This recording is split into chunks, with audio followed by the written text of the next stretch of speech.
എന്തായാലും ബ്രിട്ടനിലെ തെരഞ്ഞെടുപ്പിൽ വിജയിച്ച് മലയാളിയായ സോജൻ ജോസഫ്. ബ്രിട്ടീഷ് തെരഞ്ഞെടുപ്പിൽ ഇത്തവണ ഒരു മലയാളി തിളക്കമുണ്ട്. ആഷ്ഫോർഡിൽ നിന്ന് ലേബർ പാർട്ടിയുടെ സ്ഥാനാർത്ഥിയായി വിജയിച്ച സോജൻ ജോസഫ് UK പാർലമെന്റിലെത്തുന്ന ആദ്യ മലയാളിയാണ്. ബ്രിട്ടീഷ് മുൻ ഉപപ്രധാനമന്ത്രിയും കൺസർവേറ്റീവ് പാർട്ടി സ്ഥാനാർത്ഥിയുമായ ഡാമിയൻ ഗ്രീനിനെയാണ് സോജൻ ജോസഫ് പരാജയപ്പെടുത്തിയത്.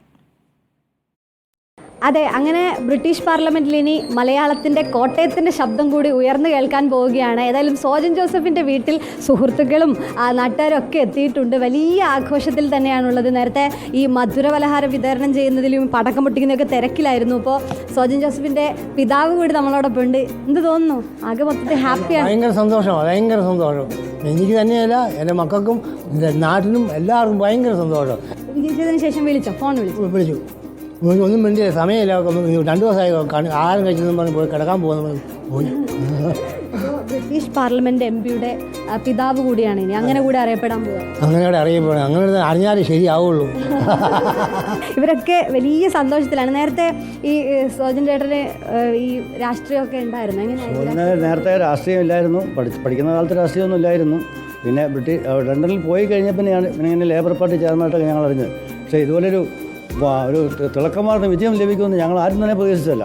എന്തായാലും ലേബർ പാർട്ടിയെ സ്ഥാനാർത്ഥിത്വം കൊടുത്തത് ഞങ്ങളെ സംബന്ധിച്ച് വളരെ സന്തോഷമാണ്. അതുകൊണ്ട് ജയിക്കാൻ സാധിച്ചു. ഞങ്ങൾക്കൊരു MP-യെ കിട്ടി. മലയാളികൾക്ക് മൊത്തം ഒരു MP-യെ കിട്ടി. അതൊരു വലിയ അനുഗ്രഹവും ദൈവത്തിന് നന്ദി പറയുകയും ചെയ്യണം. അങ്ങനെ പറഞ്ഞു വരുമ്പോൾ നമുക്ക് വീട്ടുകാരുടെയും എല്ലാവരുടെയും സന്തോഷം നോക്കി. ഇവിടെ കൂടെ പഠിച്ച 2 സഹപാഠികൾ കൂടി ഉണ്ട്. സഹപാഠി എന്ന രീതിയിൽ സുഹൃത്തിത വീണ്ടും പാർലമെൻറ്റ് അംഗമായിരിക്കുകയാണ്. എന്തോ ഏറ്റവും വളരെ സന്തോഷം തോന്നുന്ന ഒരു കാര്യം തന്നെയാണ്. തീർച്ചയായിട്ടും ഇന്ത്യക്കും അതേപോലെ തന്നെ കേരളത്തിനും അതേപോലെ തന്നെ നീണ്ടൂരിനും അഭിമാനിക്കാവുന്ന ഒരു കാര്യം തന്നെയാണ്. കാരണം ആദ്യമായിട്ടാണ് മലയാളി MP ആകുന്നത് എന്നുള്ളൊരു പ്രത്യേകത കൂടിയുണ്ട്. അതിൽ ഏറെ സന്തോഷിക്കുന്നു. സ്കൂൾ കാലഘട്ടത്തിൽ ഒരു രാഷ്ട്രീയ ഇല്ലായിരുന്നു.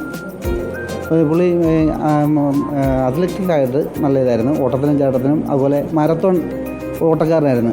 സോജൻ ജോസഫിനെ കാത്തിരിക്കുകയാണ് കോട്ടയം, കേരളം എന്ന് പറയാം. കാരണം വരുമ്പോൾ വലിയ സ്വീകരണമൊക്കെ ഒരുക്കി കാത്തിരിക്കുകയാണ് ഇവിടെയുള്ളവർ. ഏതായാലും ഈ പറഞ്ഞതുപോലെ സോജൻ ജോസഫ് പാർലമെൻറ്റിലേക്ക്, ബ്രിട്ടീഷ് പാർലമെൻറ്റിൽ മലയാളത്തിൻ്റെ ശബ്ദമായി അവിടെ നിൽക്കുമ്പോൾ ഇന്ത്യക്കാരെന്ന രീതിയിൽ, കേരളക്കാരെന്ന രീതിയിൽ നമുക്കും അഭിമാനിക്കാൻ കഴിയുന്നതാണ്. വീഡിയോ ജേർണലിസ്റ്റ് രഞ്ജിത്തിനൊപ്പം റിപ്പോർട്ടർ സുനിഷ എല്ലൂറിൻ, റിപ്പോർട്ടർ കോട്ടയം.